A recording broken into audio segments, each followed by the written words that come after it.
भाई चाय का क्या हुआ? हो आ गई चाय आपकी, गरम गरम चाय, स्पेशल चाय। ओह थक गई।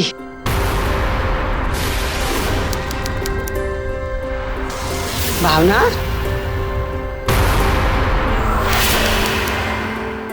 बेटा अब तेरी कमर का क्या हाल है? ठीक हुई कि नहीं? तुझे लाख बार कहा है, हम बुढ़ा बुढ़ी के लिए इतनी तकलीफ करने की जरूरत नहीं है। एक काम कर, एक दिन की छुट्टी ले ले और इस बेचारी कमर को घर जाके थोड़ा सा आराम दे दे, सब ठीक हो जाएगा। मेम साहब मैं बिल्कुल ठीक हूँ, आप मेरी चिंता बिल्कुल मत कीजिए। यहाँ आते ही मैं अपने सारे दर्द भूल जाती हूँ। आप दोनों की सेवा करके मुझे बहुत खुशी मिलती है। अब क्या लगने लगी हो?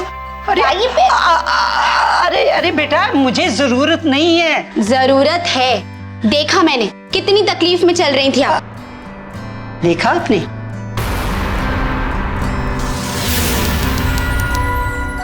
जरूर हमने कोई पिछले जन्म में पुण्य किए होंगे जो हमें ये मिल गई। सुखी रहे तू, खुश रहे।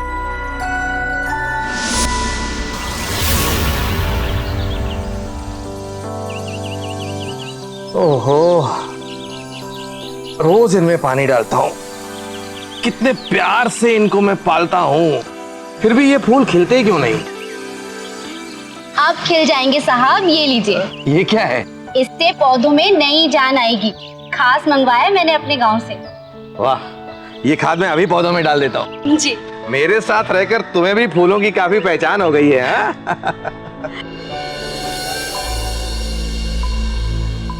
ये क्या हो रहा है? आजकल कोई जगह महफूज नहीं है। अकेले रहना खतरे से खाली नहीं। आज का दिन अकेले रहने की बातें नहीं, बल्कि साथ में रहने के वादे करने का दिन है। आज आप दोनों की शादी की सालगिरह है ना?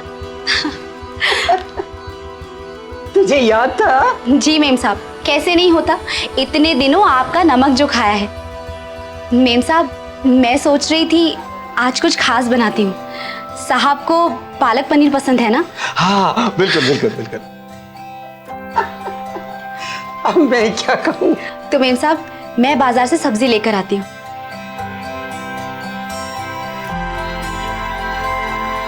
बहुत नेक लड़की है सच।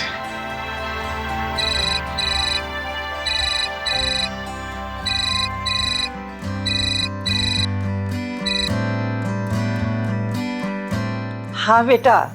माँ, हैप्पी मैरिज एनिवर्सरी।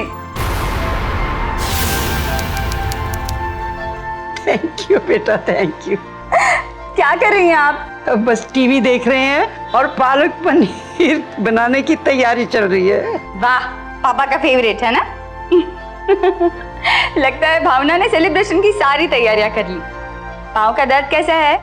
पाँव की दर्द की तो पूछो मत, बड़ा आराम है। भावना है ना, रोज मेरे पाँव को मालिश कर देती है। माँ वो तो बस आपकी बड़ी बेटी है, बहुत ख्याल रखती है ना आपका। मैं भी वहाँ पे थोड़ी देर में पहुँच रही हूँ। अरे नहीं बेटा, तू क्यों तकलीफ करती है? माँ तकलीफ की क्या बात है? गाड़ी में बैठे, गाड़ी निकाली, जूम करके वहाँ पे पहुँच गई।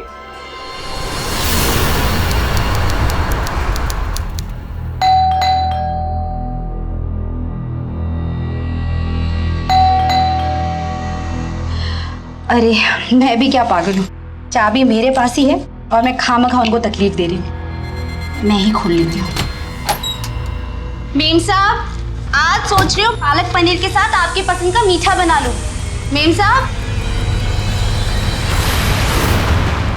मेम साहब, साहब ये क्या हो गया? साहब, मेम साहब, मेम साहब। हेलो हेलो प्रीति दीदी। हाँ भावना, 100 साल जियोगी। अभी थोड़ी देर पहले मम्मी डैडी से तुम्हारे बारे में ही बात चल रही थी। प्रीति दीदी। भावना रो क्यों रही हो, क्या हुआ? साहब और मेरे साथ में किसी ने हमला कर दिया है। मम्मा,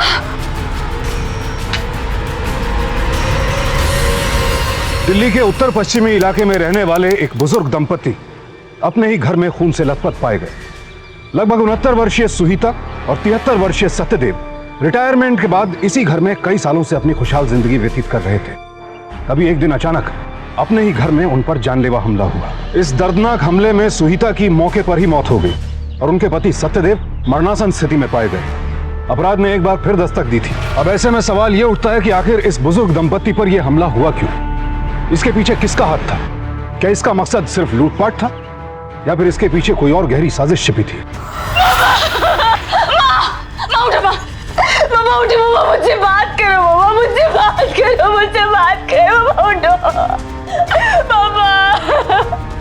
अरे बोले किसने किया? पता नहीं दीदी, मैं सब्जी लेने बाजार गई थी, आके देखा तो।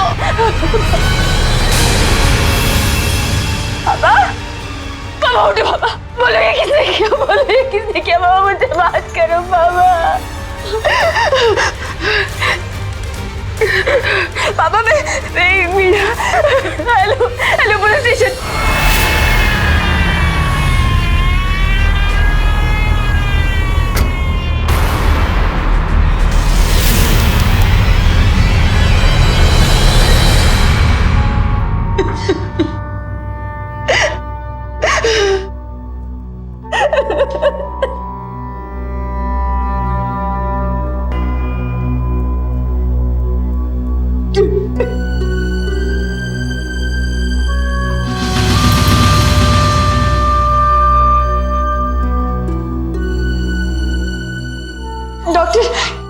डॉक्टर पापा कैसे हैं? आपके पापा को हमें कुछ देर ऑब्जर्वेशन में रखना होगा। गहरी चोट और सदमे के कारण वो कोमा में चले गए। His condition is critical. मैं आपके हाथ जोड़ती हूँ, आप कुछ भी करके उन्हें बचा लीजिए please. We will try our best, have faith. Bhavna तू घर जा, मैं यहीं रुकूंगी डैडी के पास। नहीं दीदी, साहब के ठीक होने तक मैं यहाँ रुकूंगी, उनकी देखभाल करूंगी और उन्हें जल्द से जल्द घर लेकर जाऊंगी। क्या हो गया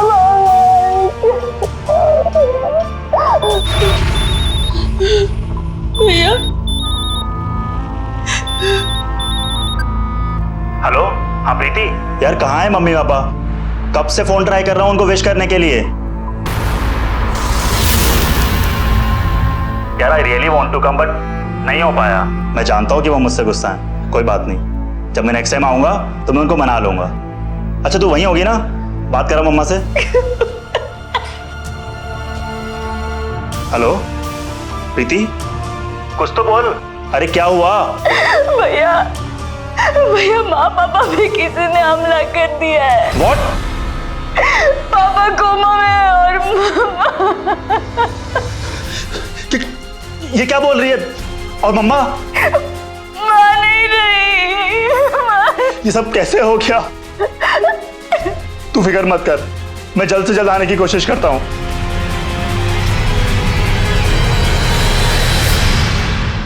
घर का एक एक कोना चेक करो, कोई भी सबूत मिले तो उसे साथ में ले लो, ठीक है? क्या हो रहा है? सर हमने अच्छी तरह से छानबीन की है, कुछ महंगी शराब की बोतलें, गहने और कुछ सामान गायब है।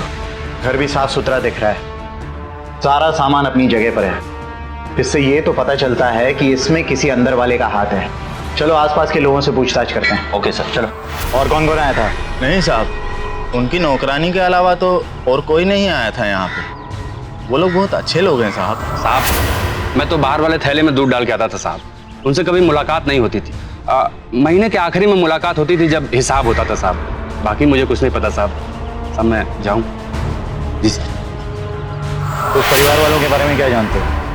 सर सविता जी और उनके पति तो बहुत हंसमुख इंसान थे और किसी के साथ कोई दुश्मनी नहीं थी और यहाँ पर किसी का ज़्यादा आना जाना भी नहीं था, सिवाय उनकी नौकरानी भावना के, जो कई सालों से उनके यहाँ काम कर रही थी। बिल्कुल एक परिवार की तरह सर। ठीक है।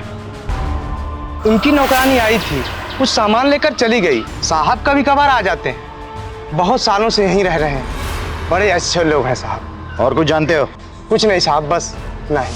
प्रीति मैडम का फोन आया, हम तुरंत यहाँ आ गए। यहाँ आकर देखा तो साहब और मेम साहब इस हालत में। पता नहीं किसने किया ये सब, क्यों किया, क्या चाहता था। प्रीति जी, जिसने भी आपके पेरेंट्स पर हमला किया उसे उस घर का कोना कोना मालूम था। आपको किसी पर शक है? मेरे माँ पापा बहुत ही सीधे साधे लोग थे, उनके किसी से कोई दुश्मनी नहीं थी। आपके घर में कौन कौन है? भाई है, लंदन में रहता है। मैं और मेरे पति माँ पापा के घर के पास ही रहते हैं, उनकी देखभाल करने के लिए। मिस्टर सचिन, आप क्या करते हैं? मैं पापा का बिजनेस संभालता हूँ। पापा रिटायर हो गए, अपने बिजनेस की सारी जिम्मेदारियां मुझ पर छोड़ के। उनके फाइनेंसेस भी मैं ही देखता हूँ। हाँ, इसके अलावा घर पे भावना भी रहती है। 2 साल पहले मैंने ही उसे माँ के घर पे काम करने के लिए भेजा था। माँ पापा बहुत बूढ़े हो गए हैं, उनकी छोटी बड़ी सारी जरूरतें वही पूरा करती है। देखिए प्रीति जी, घर का कोई ताला नहीं टूटा है और ना ही घर का सामान बिखरा हुआ है। इससे यह साफ जाहिर होता है कि किसी अंदर के आदमी का इसमें हाथ है। ये भावना कहाँ है? भावना हॉस्पिटल में है पापा के साथ। मुझे उससे पूछताछ करनी होगी। देखिए इंस्पेक्टर साहब, पेशेंट इस वक्त कोमा में है, कब होश में आएगा कह पाना मुश्किल है। उनका स्टेटमेंट इस वक्त रिकॉर्ड करना पॉसिबल नहीं है। ठीक है, थैंक यू डॉक्टर।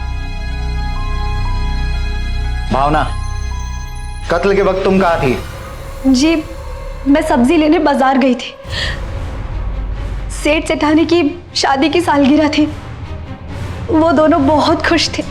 मैंने वापस आकर डोरबेल बजाया और काफी देर रुकी। जब बहुत देर तक किसी ने दरवाजा नहीं खोला तो मैंने अपनी चाबी से दरवाजा खोला और जब मैं अंदर आई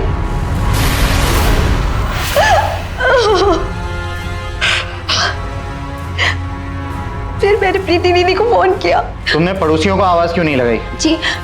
जी सेठ सेठानी जब भी परेशानी में होते थे तो प्रीति दीदी को ही फोन करते थे।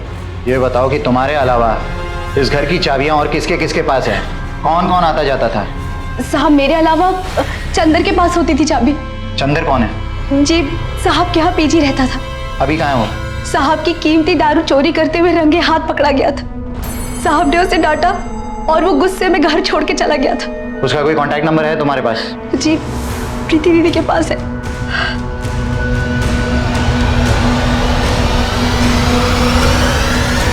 हेलो प्रीति जी। सर मैं कुछ भी नहीं जानता हूँ सर, मैं सच कह रहा हूँ आपसे सर, मैं कुछ भी नहीं जानता हूँ सर। चंदर, सुनीता को क्यों मारा तूने? नहीं सर, मैंने किसी को नहीं मारा सर। क्या क्या घर से चुराया है? सच सच बता। सर मैंने किसी को नहीं मारा सर, और ना ही मैंने कोई चोरी की है। एक बार मैंने जोश में आके शराब चखने के लिए अंकल के घर से कुछ वाइन्स की बोतल उठाई थी, मगर अंकल ने मुझे तुरंत ही पकड़ लिया था और मुझे बहुत डांट लगाई थी। मैं सच कह रहा हूँ sir, I swear sir, I swear. और इसीलिए तूने उन पर हमला किया? नहीं सर, मैं ऐसा क्यों करूंगा सर? उनके घर की चाबियां तेरे पास थी, उनकी सारी इंफॉर्मेशन तुझे मालूम थी। चाबियां तो राम के पास भी थी सर, वो भी वहां आता जाता था। ये राम कौन है? सर राम उनका पुराना नौकर था सर।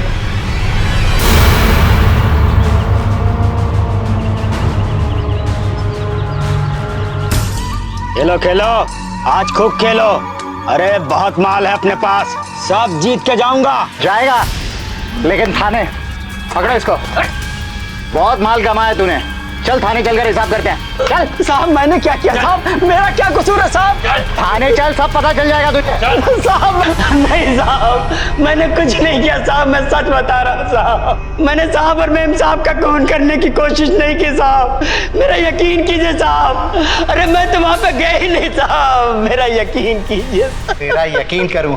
जब तुझे नौकरी से निकाला था तो भी घर की चाबियां तूने नहीं दी। तुझे उनके बारे में सब कुछ पता था और मौका मिलते ही तूने अपना नहीं साहब, नहीं, चाबी मेरे पास थी जरूर साहब, लेकिन मैं वहां पर गया नहीं साहब। मैं आपको एक बात बताना चाहता हूँ साहब, साहब मुझे घर से निकाला नहीं गया था, बल्कि निकलवाया गया था साहब।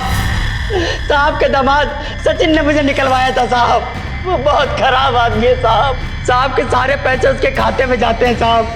ये बात मैं जानता था साहब, इसीलिए उसने मुझसे कहा था कि अगर मैंने साहब के आगे अपना मुंह खोला तो वो मुझे नौकरी से निकलवा देगा साहब। इसी डर से मैं चुप रहा साहब। जब बहुत ज़्यादा हो गया तो मैंने एक दिन हिम्मत करके उसके खिलाफ साहब को बताने की कोशिश की, लेकिन उसने उससे पहले ही साहब के मन में मेरे खिलाफ जहर उगल दिया। और मुझे नौकरी से निकलवा दिया साहब। मैंने उनकी जान लेने की कोशिश नहीं की साहब, वो तो देवता आदमी है। पुलिस के लिए यह केस उलझता ही जा रहा था। एक के बाद एक कई किरदार अब तक शक के दायरे में आ चुके थे, लेकिन क्या सिर्फ इतना काफी था?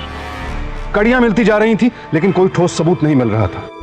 अब तक तो इस केस में शक की सुई सिर्फ बाहर वालों की ओर घूम रही थी, लेकिन राम के खुलासे के बाद अब इस केस का रुख घर वालों की ओर भी मुड़ चुका था। सचिन, सत्यदेव का दामाद जो कि उनका फाइनेंस संभालता था, क्या वो सच बोल रहा था या वाकई इस वारदात में उसका कोई हाथ था?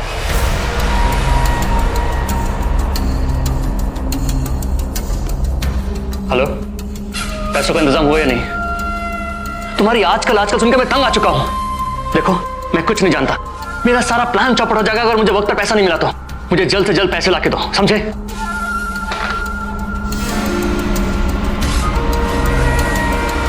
अगर टाइम से पैसा नहीं मिला तो सब गड़बड़ हो जाएगा। मेरे इतने सालों की मेहनत मिट्टी में मिल जाएगी। मैं प्रीति को क्या जवाब दूंगा? मुझे कोई और रास्ता ढूंढना होगा।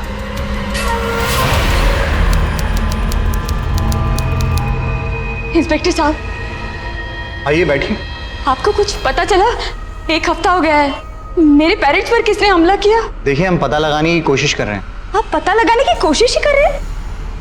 दिन दहाड़े मेरे पेरेंट्स पर किसी ने हमला किया है और आप यहाँ पर हाथ धरे बैठे रहे। आपको कुछ भी पता नहीं चला? देखिए मैडम, आप हमें हमारी ड्यूटी मत सिखाइए। आपको इतनी जल्दबाजी क्या है? What do you mean? What do you mean मैं जल्दबाजी कर रही हूँ? इंस्पेक्टर साहब, मैंने अपनी माँ खोई है, पापा कोमा में है और आप कह रहे हैं मुझे जल्दबाजी है? इंस्पेक्टर, जल्दबाजी आपको होनी चाहिए। देखिए मैडम, हम तहकीकात कर रहे हैं। इस वक्त शक की सुई सब पर घूम रही है, फिर वो चाहे आप हो या आपका पति। आप मुझ पे या मेरे पति पर कोई शक ही कैसे कर सकते हैं? प्रॉपर्टी और पैसा ऐसा नशा है जिसके लिए इंसान कुछ भी कर सकता है, और आपके माता पिता की तो उम्र भी हो चली थी, इसलिए शक के घेरे में हर कोई है। आप प्लीज हमें हमारा काम करने दीजिए, जल्दी गुनहगार पकड़ा जाएगा।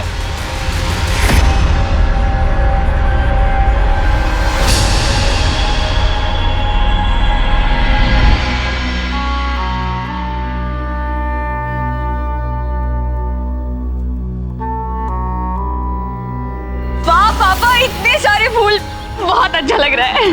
बेटा, मैं तो सोच रहा हूँ कि मैं जूही और बोगेविला के फूल भी लगा लूं। अच्छा? और वो किचन के पीछे की जो जमीन है ना, वहाँ पर मैं सब्जियां उगाना शुरू करता हूँ। कौन सी सब्जी? तुझे भिंडी और बैंगन बहुत पसंद है ना? अगली बार तू आएगी ना तो अपने पापा के बगीचे की सब्जियां खाएगी और खाकर कहेगी, वाह पापा वाह। वो तो है ही मेरे पापा, वाह पापा वाह।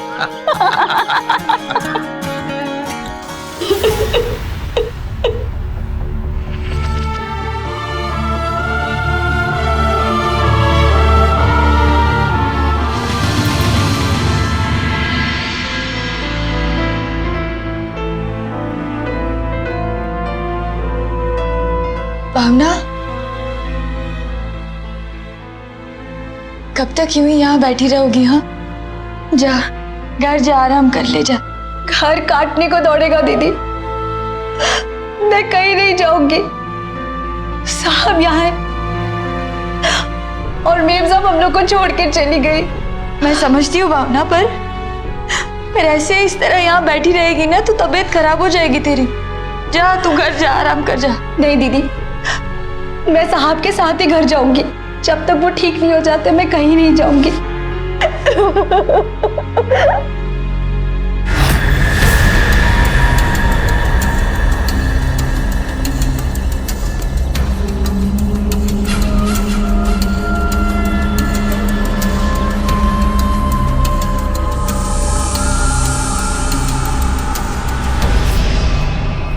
हेलो, बैठिए। शुक्रिया। दरअसल मेरी एक छोटी सी रिक्वेस्ट है आपसे। कहिए, क्या बात है? मैंने ये जो शॉप के लिए प्लॉट आपसे खरीदा है, इसके बारे में आप किसी से कुछ कहिएगा नहीं, वरना मैं बहुत बड़ी मुसीबत में फंस सकता हूँ। आप बिल्कुल परेशान मत होइए, ऐसी कोई बात नहीं होगी। और वैसे भी आपने पूरे पैसे दिए हैं, वो भी हार्ड कैश। और हम आप जैसे लोगों की बहुत इज्जत करते हैं, इस बात को किसी की भनक भी नहीं लगेगी। ये मेरा वादा रहा आपसे। जी बहुत बहुत शुक्रिया। अब मैं चलता हूँ।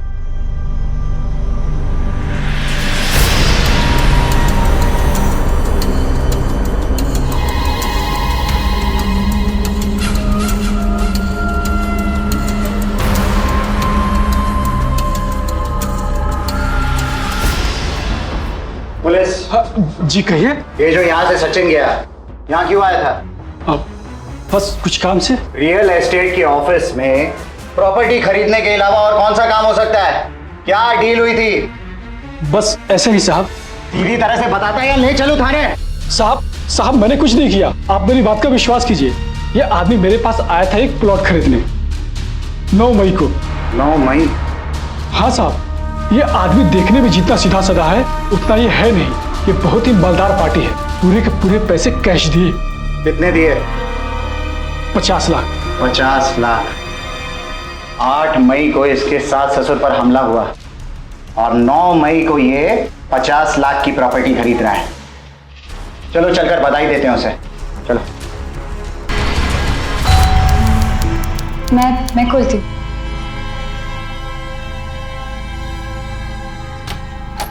आप?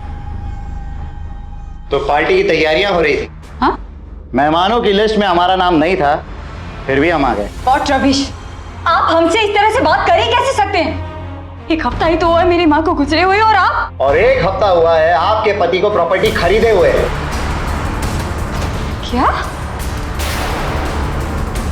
क्या बकवास कर रहे हैं आप? बकवास नहीं कर रहा हूँ, ये सच है। पकड़ लो इसे। देखिए, आपकी कोई गलतफहमी हो रही है। कोई गलतफहमी नहीं हो रही है। इस गलतफहमी को यकीन में बदलने के लिए ही आपके पति को पुलिस स्टेशन ले जा रहे हैं, तभी सच सामने आएगा। चलो इसे। मेरी बात सुनिए। अरे आप क्या कर रहे हैं? मेरी बात कुछ नहीं किया। मेरी बात सुनिए। मेरी बात सुनिए। वो मेरे पति हैं, उन्होंने कुछ नहीं किया है। प्लीज उन्हें छोड़ दीजिए। मेरी बात तो सुनिए। सचिन, आप बोलो ना कुछ। तो सचिन जी फाइनेंस संभालते हैं आप, लेन देन का काम करते हैं, तो ये बताइए कि अपना मुंह खोलने का आप क्या लेंगे? इंस्पेक्टर साहब, मैंने कुछ भी नहीं किया है। कुछ नहीं किया है? तो आपके सास ससुर पर हमला हुआ, उसके अगले ही दिन आपने 50 लाख की दुकान कैसे खरीदी? ये सिर्फ मेरी बदकिस्मती है। यकीन मानिए, इस खून में या इस हमले में मेरा कोई हाथ नहीं है। तो फिर दामाद के पास इतने पैसे आए कहां से? मैं तंग आ चुका था। रियल एस्टेट के बिजनेस में नुकसान पे नुकसान हो रहा था और उधर सोहम की तरक्की से मुझे जलन हो रही। मैं अपना कुछ करना चाहता था, अपनी पहचान बनाना चाहता था। सोचा कि थोड़े पैसे होंगे तो अपना खुद का शॉप खोलूंगा।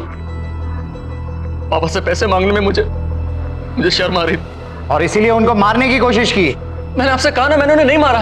भला मैं उन्हें क्यों मारूंगा? पैसों के लिए। कहां से आए पैसे?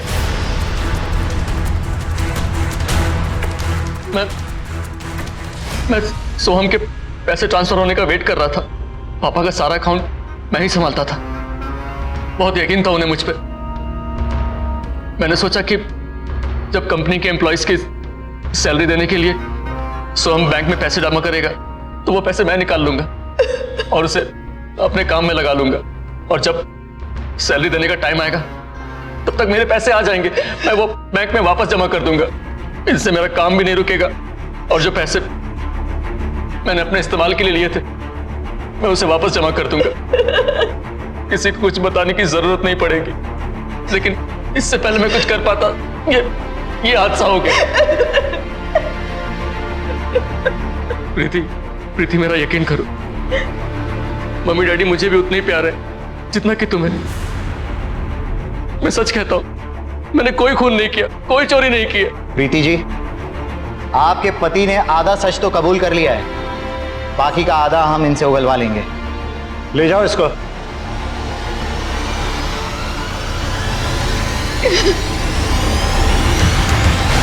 सचिन जी ने कोई प्रॉपर्टी खरीदी है क्या? हाँ मैडम, सचिन जी ने 9 मई को 50 लाख रुपए देकर प्लॉट खरीदा और साथ में उन्होंने ये भी कहा इसके बारे में वो किसी को कुछ न बताए, नहीं तो बहुत बड़ी मुसीबत में फंस जाएंगे।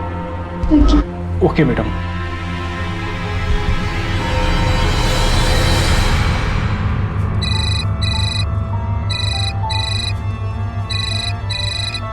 भैया। प्रीति, पापा कैसे हैं अब? पापा अभी भी कोमा में है भैया। तुम कब आ रहे हो? मैं पहुंच गया हूँ, टैक्सी में हूँ। तुम कहाँ पर हो? मैं अच्छा है तुम जल्दी से आ रहे हो। भैया मैं तुम्हें घर पे मिलती हूँ, तुम बस जल्दी से आ जाओ प्लीज। मैं बस पहुंच गया, तू चिंता मत कर। ठीक है, रखती हूँ।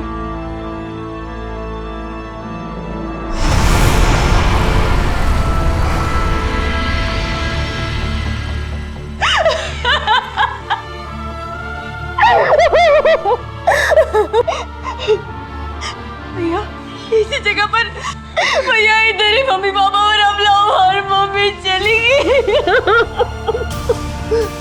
अरे तुझे मैंने माँ को लंदन से डायमंड का ब्रेसलेट भिजवाया था और वो बहुत खुश थी। सच्ची?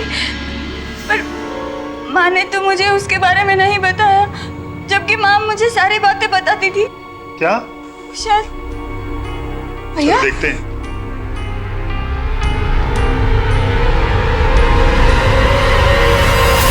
यहाँ पे तो नहीं है ना?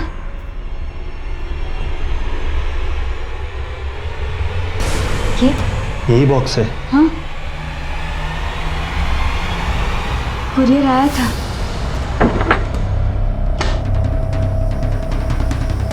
भावना, तुमने तो कहा था ना कि तुम नहीं आ रहे हो। अब वो दीदी, मैं थोड़ा फ्रेश होने आई थी, बहुत थकावट हो रही थी इसलिए। अरे सोहम साहब, आप कब आए? कैसे हैं आप? मैं ठीक हूँ, अभी आया हूँ। तुम कैसी हो? ठीक हो? अच्छा हुआ आप आ गए। आप दोनों को भूख लगी होगी ना, मैं आप लोग के लिए खाना बनाती हूँ। भावना जी, कुछ दिनों पहले कोई कुरियर आया था क्या? अब नहीं तो दीदी, कोई कुरियर नहीं आया। तो ये दीदी, मैं सब्जी लेकर आती हूँ। अरे एक मिनट, तुम पैसे लेकर जाओ भैया। नहीं दीदी, साहब के दिए हुए पैसे रखे हैं, उसी से काम हो जाएगा। अब सोहम साहब, आपने पानी वानी पिया? मैं आपके लिए पानी लेकर आती हूँ।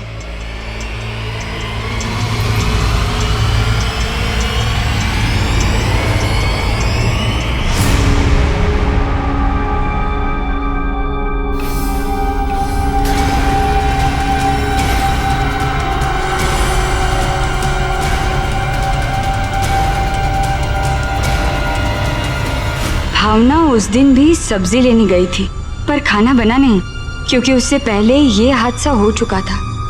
इसका मतलब सब्जी। दीदी, मैं सब्जी लेने जाऊं? हाँ, तुम जाओ।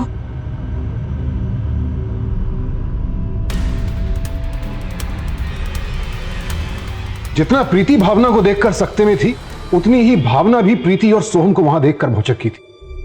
भावना ने तो कहा था कि वो सत्यदेव के ठीक होने तक हॉस्पिटल से कहीं नहीं जाएगी। प्रीति के लाख समझाने पर भी वो अपने मालिक को उस हालत में छोड़कर कहीं जाने को तैयार नहीं। तो फिर ऐसा क्या हुआ कि किसी से बिना कुछ कहे चुपचाप घर आ गई भावना? और उसे प्रीति और सोहम को देखकर इतना आश्चर्य क्यों हुआ? इसके अलावा एक और बात प्रीति को खटक रही थी। भावना ने कहा था कि मौकाए वारदात के समय वो सब्जी लेने बाहर गई हुई थी, तो फिर सब्जियां कहां थी? उसे सब्जी लेने वापस बाहर क्यों जाना पड़ा? और ब्रेसलेट जो सोहम ने भेजा था वो कहां? ऐसे कई अहम सवाल थे जिनका जवाब मिलना अभी बाकी था। हेलो। अरे कमाल हो गया यार।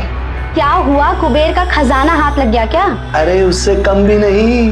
अरे तुझे पता है, हमने अपने प्लान के बारे में जैसा सोचा था ना, उससे अच्छा हो रहा है। पुलिस को सचिन पर शक है। क्या? ये कब हुआ? अरे गधा है, पर अपने काम आ गया। अभी बेचारा जेल में है वो। चलो, अपना काम तो हो गया। हाँ सुन, तू ज्यादा मत उड़ियो और ऐसी वैसी कोई हरकत ना करियो कि किसी को तुझ पर शक हो जाए। समझ रही है तू? तेरी एक गलती भी किरे कराए पर पानी फेर देगी। हाँ हाँ, चलो फोन रख। ये लीजिए, खाना तैयार है। भावना, तुम्हें माँ अभी देख रही होगी ना, मन ही मन तुम्हें बहुत दुआएं दे रही होगी। सोच रही होगी कि उनके जाने के बाद तुम उनके बच्चों का कितना अच्छी तरह से ख्याल रखती हो।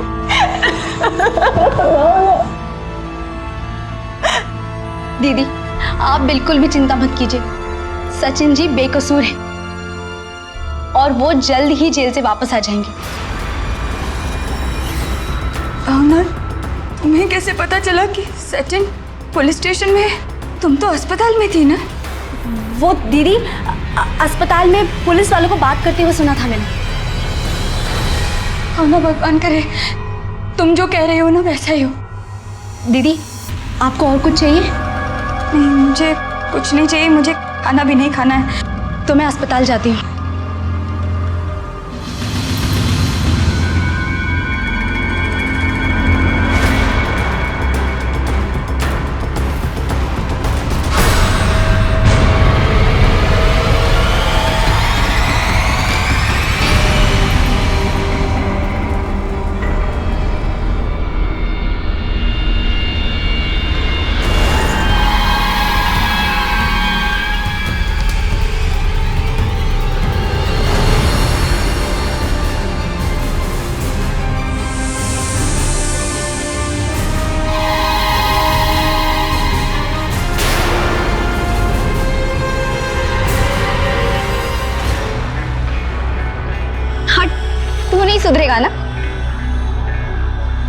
ये देख।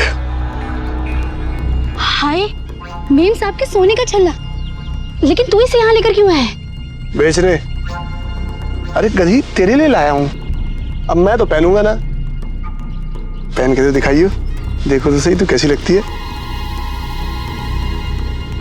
मिलिंद, मैडम गांव जाना है, बहन की शादी है।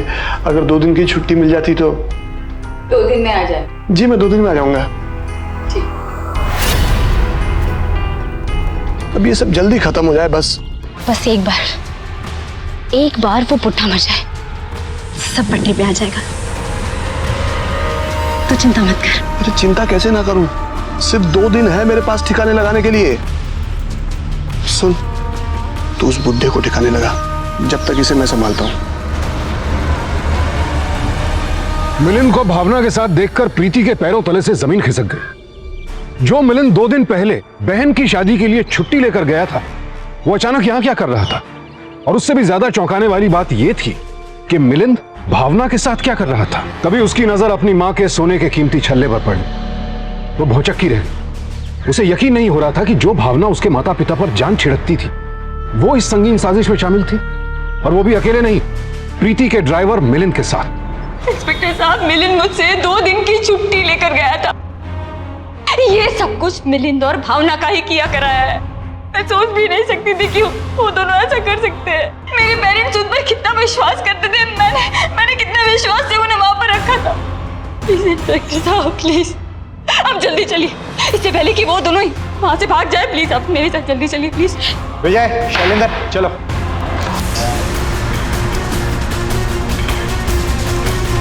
मैंने और भावना ने साहब और मेम साहब के घर चोरी करने और उनको मारने का प्लान बनाया था। सुबह के टाइम दोनों अकेले होते और घर की चाबी भावना के पास होती थी। हमने सोचा अच्छा मौका है, लेकिन साहब के बच जाने के बाद हम उनको अस्पताल में ही खत्म करने के लिए मौका ढूंढ रहे थे। इसीलिए हमने भावना को अस्पताल में ही छोड़ा था, ताकि वो नजर रख सके। शर्म नहीं आती तुम्हें? पुलिस की गिरफ्त में पूछताछ के दौरान मिलिंद ने सारा सच उगल दिया।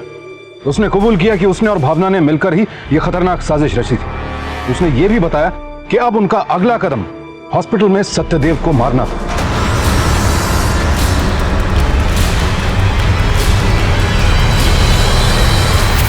क्या करने जा रही थी? हाँ?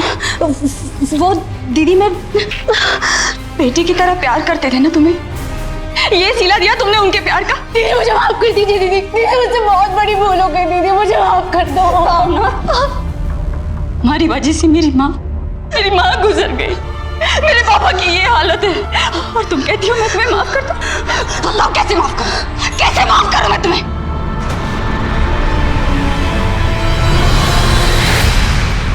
मिलिंद को मैं पहले से जानती थी। साहब के यहाँ नौकरी से पहले वही मुझे यहाँ लेकर आया था। मिलिंद हट, तुझे बस यही सब सोचता रहता है। तंग आ गई हूँ मैं, कुछ करता क्यों नहीं? कर ही तो रहा हूँ। मिलिंद बहुत हो गया। ये भी कोई जीना है? ना कोई ऐश ना कोई आराम, दिन रात खटते रहो, नौकरी चाकरी करते रहो और गालियां खाते रहो। मुझे अब ये नौकर वाली जिंदगी नहीं जीना है। मुझे भी राज करना है, अच्छे कपड़े पहनने हैं, सिनेमा जाना है। अरे सब ठीक हो जाएगा जानू, मैं हूं ना। खाक ठीक होगा मिलिंद। तू ठहरा ड्राइवर, जितने पैसे मिलते हैं दारू में उड़ा देता है। बात कर। तो तू कौन सी महारानी विक्टोरिया है? नौकरानी है नौकरानी। देख मिलिंद, मैं पहले से ही बहुत परेशान हूँ। 2 सोने की बालियां क्या चुरा ली, मेम साहब ने मुझे नौकरी से निकाल दिया। अरे तो कोई बड़ी चोरी करनी थी। बकवास बंद कर, समझा ना? अच्छा तू गुस्सा छोड़। देख तेरे लिए दूसरी नौकरी का बंदोबस्त हो जाएगा। खुश? और हंस जोर से। जैसे ही मुझे मालूम पड़ा कि प्रीति मैडम साहब के घर के लिए नौकरानी की तलाश कर रही हैं, मैंने एक मजबूर लाचार बेबस भावना को अपने दोस्त की विधवा बहन बनाकर नौकरी पर रखवा दिया। प्रीति मैडम भी तरस खाकर इसे नौकरी पर रख ली। फिर प्लान के मुताबिक मैंने सचिन साहब के कान भरने शुरू किए राम के खिलाफ, क्योंकि हमें राम को अपने रास्ते से हटाना था। और फिर मैंने भावना को साहब और मेम साहब के पसंद नापसंद के बारे में अच्छी तरह से बताया, ताकि वो उनका दिल जीत सके। और उसने भी बिल्कुल वैसे ही किया। साहब उसे पसंद करने लग गए थे, बिल्कुल घर के सदस्य की तरह।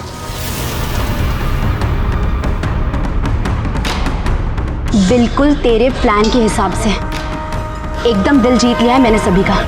बुढ़ा बुड्ढी बहुत खुश है मेरे से। सब कुछ ठीक चल रहा था, बिल्कुल प्लान के मुताबिक।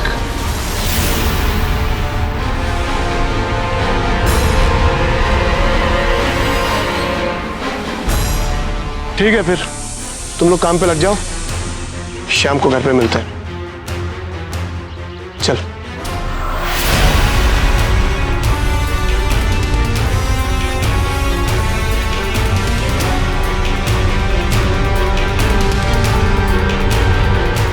सब क्लियर है?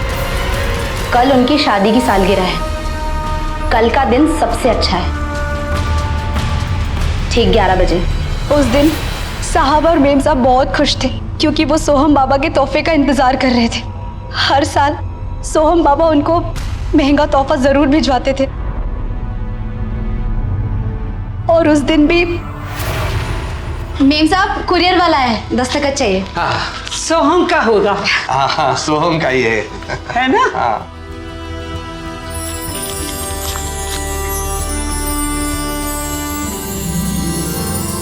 वाह, कितना प्यारा है।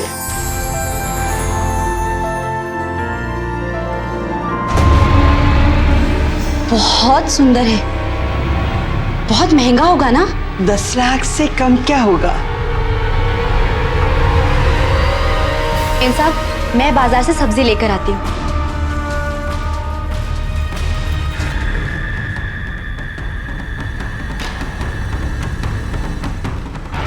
बिल्कुल ध्यान से, मैं दरवाजा खोल कर आई हूँ। मैं 1 घंटे में वापस आऊंगी, तब तक तुम लोग अपना काम निपटा लो।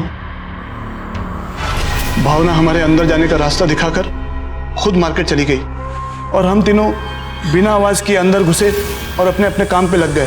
घर का कोना कोना हमें मालूम था, इसलिए तीनों अपने अपने रास्ते थे। हमारे पास सिर्फ 1 ही घंटा था सब कुछ चुराने के लिए। सब कुछ बिल्कुल ठीक चल रहा था, तभी एक छोटी सी आहट पे सारा प्लान चौपट।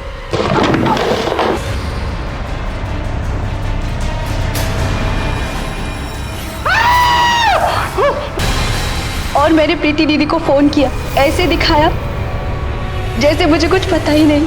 तुम जैसे लोगों की वजह से लोग अपने घर में किसी को भी विश्वास के साथ रखने से डरते हैं। अपने लालच को पूरा करने के लिए निर्दोष की हत्या करने से भी पीछे नहीं हटते हो तुम लोग। लानत है तुम जैसे लोगों पर। प्रीति जी, आज आप ही की वजह से हम इन मुजरिमों तक पहुंच पाए हैं।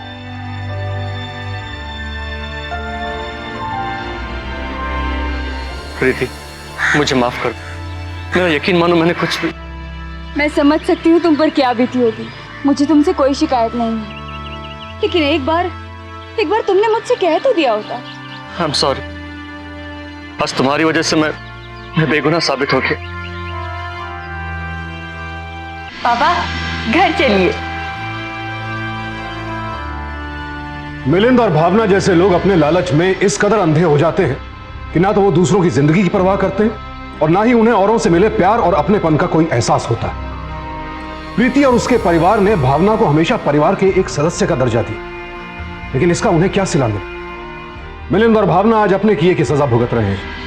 नेशनल क्राइम रिकॉर्ड्स ब्यूरो के अनुसार सन 2001 से 2010 के बीच वरिष्ठ नागरिकों के साथ लूटपाट और हत्या के कुल 32,496 मामले सामने आए।